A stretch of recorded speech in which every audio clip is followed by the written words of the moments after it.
The sandbaggers who have made an agreement never to tell a word about Gale Burston have decided that their best cover is to commend Reagan for knocking Ariel Sharon's Sabra Chantilla massacre, which happened in 1982 as AIDS was getting started.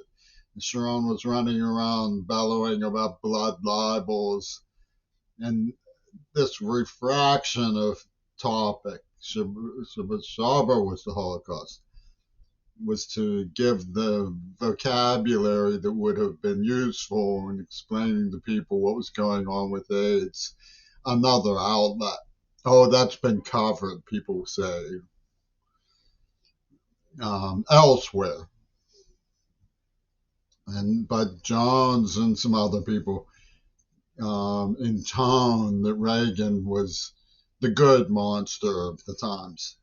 And nothing to do with this Donald Trump stuff and Biden. So let's look at the truth of the matter less skillfully than would be possible if there were still journalists on the ball. But I will do my best. When I was attacked as a child, Nixon was in office, the men were named Ronnie and Casper, just like Reagan and Weinberg. This was 1973, 1974. In the presence of somebody named Rudy, and I'm Jimmy C. So we have connector devices to Ronnie, Ronald like Reagan, Casper like Casper Weinberger, Rudy like Rudy Giuliani or whatever his name is, and Jimmy C, Jimmy Carter, namesake for Jimmy. Okay, so we get this picture of push pin indexology. And if you look at 1982 is your only lens for what happened with Reagan, discouraging words were spoken about Ariel Sharon. We're supposed to get the big picture from this awesome event. Well, when Israel went and bombed Iran out of the clear blue sky for whatever reason, Reagan laughed and said, "Boys will be boys." One of his boys took down an Iranian passenger jet. Didn't lose his job. So when you look at the really creepy people that have emerged from tunes of Trump's administration, you get a squad of evangelical Christians, which he is said to be hiding behind as the buffoon with the bimbos. Now he's passing some credible laws, like men should not get a girl pregnant and leave her in the lurch. Sounds good. That should be taught in schools. You know, the Ku Klux Klan has evangelical Christians who are going to try to get you seduced so that they can have some chicken, play some games of chicken with you. That should be taught as international discipline, understanding of American secret government. They will hire attack prostitutes to pinch your growing understanding, and then will stalk you for the rest of your life with blackmail and murder threats and needles from Yoko Ono. This is what should be taught in schools. He, in other words, he's demented, but he's getting warmer, closer to confessing. Well, the evangelical Christians got off the ground with Reagan. Plain and simple.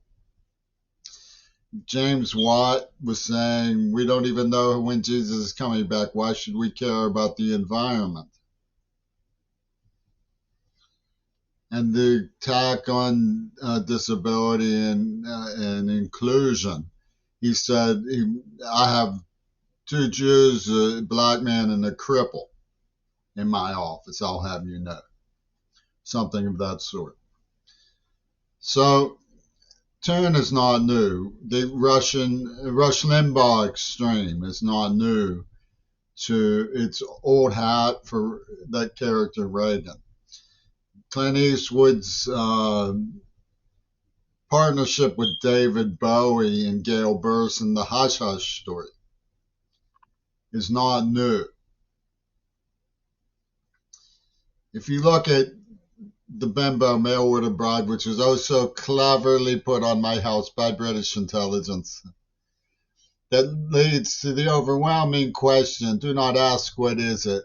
Let's just nudge, nudge, Gay Audrey Galloway, do you approve of Jimmy Carrey being castrated for trying to get help by a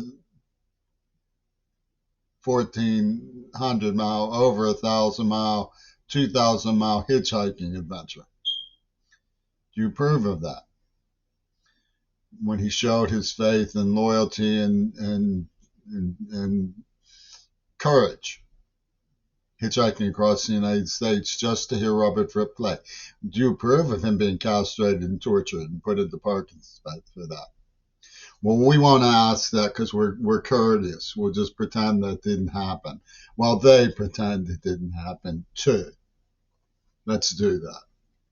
Well, the swashbuckling act of Jimmy Carrey going to St. Louis to hear Coward Fripp play his guitar was answered when Patrick Buchanan gave Robert Fripp an assistant one ruddy panty shine for approving the call to loyalty to Hitler Reagan over the AIDS attack.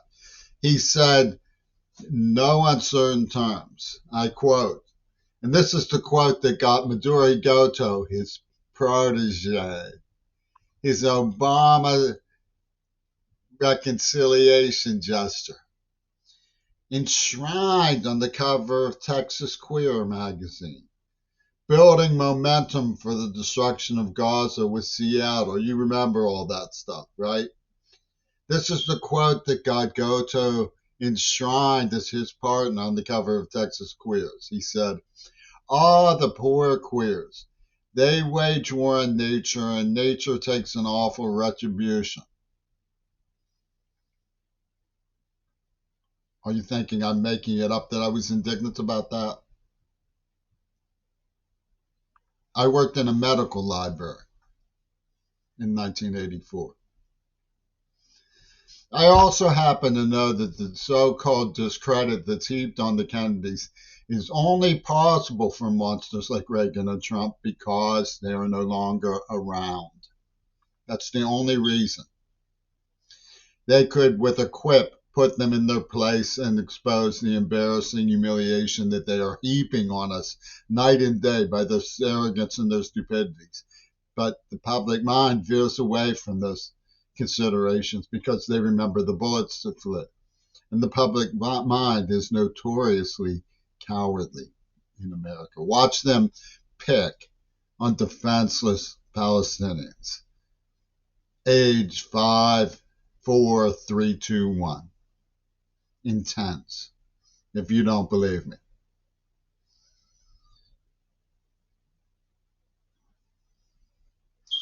Ted Kennedy was instrumental in bringing about the exposure of the Tuskegee syphilis experiments, about which black scholars rightly complain again and again.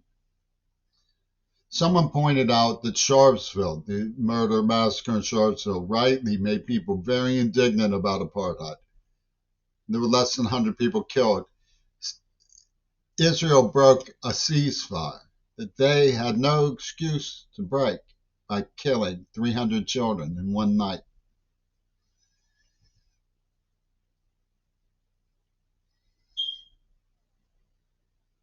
I'll tell you something about the question that came up on Mother of All Talk shows. Is America above international law? And most people said yes, but no, it isn't. International law depends on outcasting. America will know shame for what they've done. What they've done will not be mistaken for American greatness. And there is American greatness still alive, well, but silenced and sullen these days. There has been American greatness in the past, but what has been done to Gaza by Israel will never be mistaken for anything even remotely resembling American greatness. The Gestapo of the evangelical Christians, likewise. They've long been recognized to be antithetical to American valor. The Kennedys aren't around, but gossip about them is around. Trump and Reagan tried dreadfully. Clint Eastwood, even though he's malicious in such an extreme that he has mobilized perverts who say that Patrick Buchanan's comments were an Irish blessing compared to their hatred for me, authorized by Paul McCartney.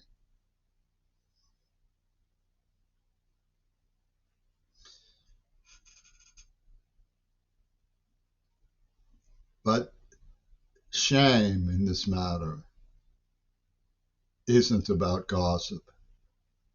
It isn't about cheap asides and British lewd, invasive manufacture of gossip. The kind of shame that we're talking about, kind of outcasting that America will receive for what we have done in Gaza, is shame from true abomination.